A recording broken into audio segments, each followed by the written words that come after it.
بسم اللہ الرحمن الرحیم. دیکھیں جی، بہت ہی امپورٹنٹ ٹاپک ہے، اور جناب عمار ابن یاسر رضی اللہ تعالیٰ عنہ جیسی جو پرسنالٹیز ہیں، ان کی لائف کو اگر ہم ایک ورڈ میں سم اپ کریں تو وہ عشق رسول صلی اللہ علیہ وآلہ وسلم سے لبریز تھے.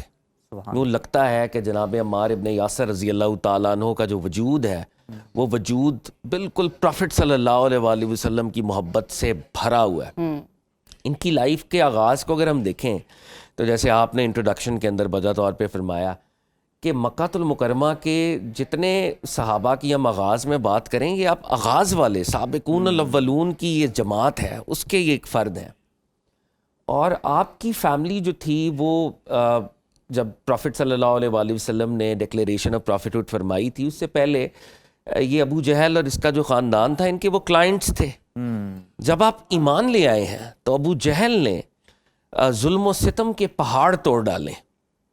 اور اگر آپ لوگ احادیث کا مطالعہ کریں تو یہ بات سامنے آتی ہے کہ آپ کی والدہ سیدہ سمیہ رضی اللہ تعالی عنہا اسلام کی پہلی شہید خاتون ہیں، شہیدہ اول کے آپ بیٹے ہیں. ان کو بہت اذیتیں دے کے، وہ میں لفظ یہاں پہ نہیں بول سکتا، جدھر ان کو نیزہ مارا گیا اور ان کی شہادت ہوئی، تو آپ ان کے بیٹے ہیں. اور جب ان پہ ظلم و ستم ہوتے تھے، سرکار دو عالم صلی اللہ علیہ وآلہ وسلم کا گزر ہوتا تھا تو فرماتے آل یاسر صبر کرنا، آل یاسر صبر کرنا. تو نبی علیہ الصلوۃ والسلام غمزدہ رہتے ہیں ان کے وہ جو ٹیسٹ اور ٹرائلز کو یہ فیس کر رہے تھے. لیکن جان نثاری کا یہ عالم ہے کہ سرکار دو عالم صلی اللہ علیہ وآلہ وسلم نے فرمایا، امام حاکم نے اس کو اپنی مستدرک میں ریکارڈ کیا، امام ابن بر نے الاستیاب میں ریکارڈ کیا کہ ایمان کا یہ عالم ہے کہ اللہ رب العزت کے رسول صلی اللہ علیہ وسلم نے فرمایا جنت 4 لوگوں کا انتظار کر رہی ہے. جنت 4 لوگوں کی منتظر ہے، اشتیاق رکھتی ہے. اور وہ 4 کون ہیں؟ علی، عمار، سلمان، بلال رضی اللہ تعالیٰ عنہ. تو یہ وہ لوگ ہیں جو پروفٹ صلی اللہ علیہ وآلہ وسلم کے اتنے قریب ہیں اور جنت ان کے انتظار میں ہے. سیدنا خالد ابن ولید رضی اللہ تعالیٰ عنہ فرماتے ہیں کہ میں نے جب سے سرکار دو عالم سے یہ سنا صلی اللہ علیہ وآلہ وسلم کہ عمار سے بغض رکھنے والا اللہ سے بغض رکھتا ہے، تو میں ہمیشہ عمار سے محبت کرتا ہوں. تو آپ کی جانثاری وراء البراء فقید المثال. مشہور واقعہ ہے کہ پروفٹ صلی اللہ علیہ وآلہ وسلم جب مسجد نبوی کی تعمیر فرما رہے تھے، یہ تقریباً سرکار دو عالم کے ہم عمر تھے ایج میں، تو سرکار دو عالم صلی اللہ علیہ وآلہ وسلم کی قیادت میں مسجد نبوی بن رہی تھی. تو لوگ جو ہیں وہ ایک ایک پتھر اٹھا رہے ہیں، آپ 2 اٹھا رہے ہیں.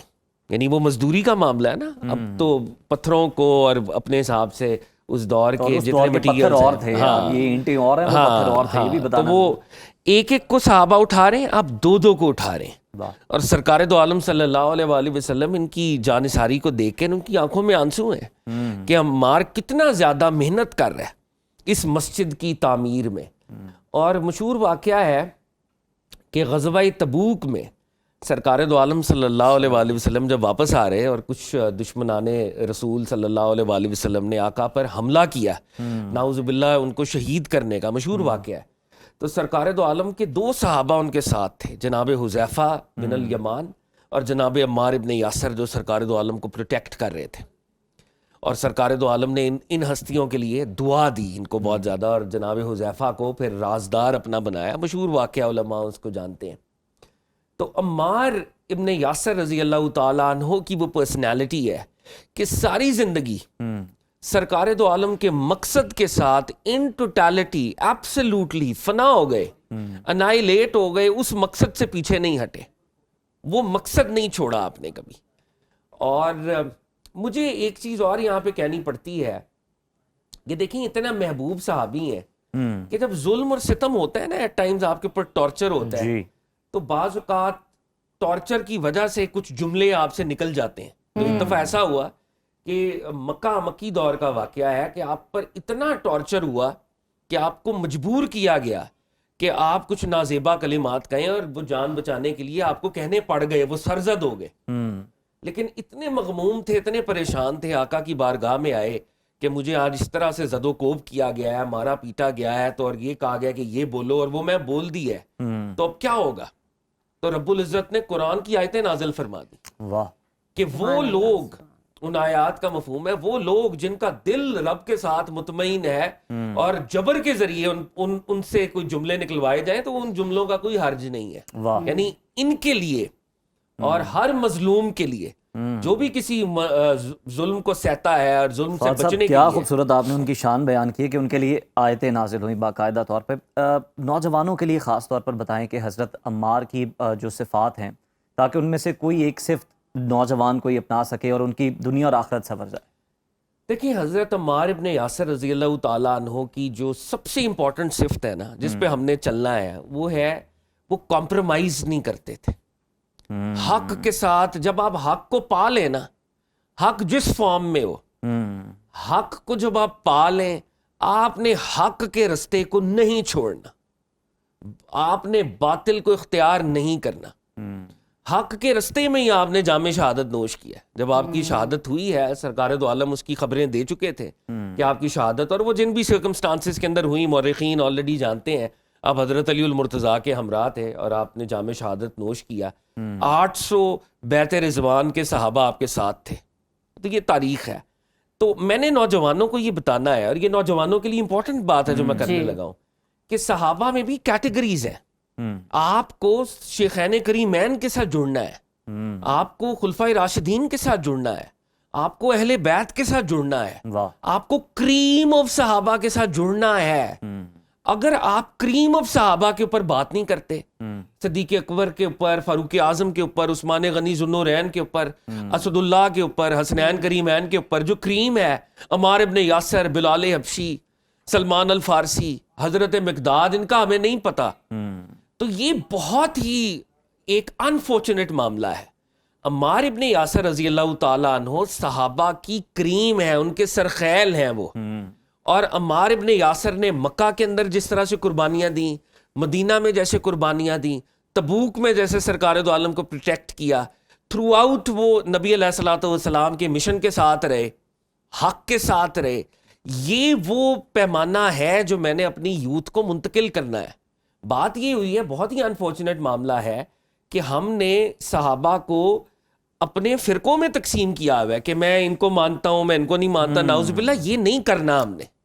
اور وہ صحابہ جو کہ ڈے ون سے سرکار دو عالم کے ساتھ ہیں, قرآن کی آیات جن کے حق میں اتری ہیں, نبی علیہ الصلوۃ والسلام کی احادیث جن کے لیے وارد ہوئی ہیں, ان کا اگر ہم ذکر نہیں کریں گے, ifs and buts کا شکار ہو جائیں گے, تو بہت ہی پرابلمٹک معاملہ رہے گا.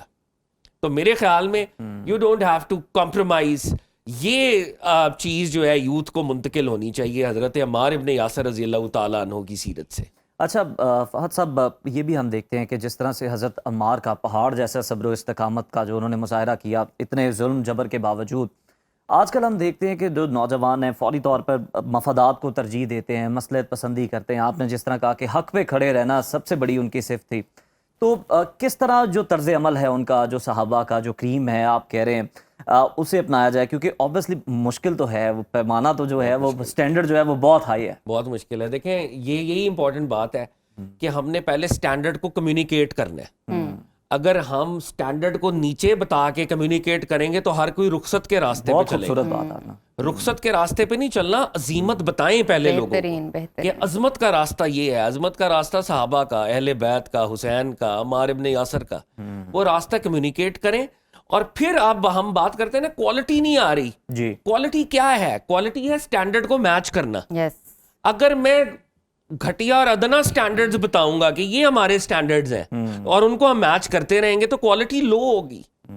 یوتھ کو یہ بتانا ضروری ہے کہ اسلام لافٹی سٹینڈرڈز کی بات کر رہا ہے, اور لافٹی سٹینڈرڈز کے لیے ایثار قربانی دینی پڑتی ہے, اور وہ ایثار اور قربانی حضرت عمار ابن یاسر رضی اللہ تعالیٰ عنہ سے بڑھ کر کون دے سکتا تھا.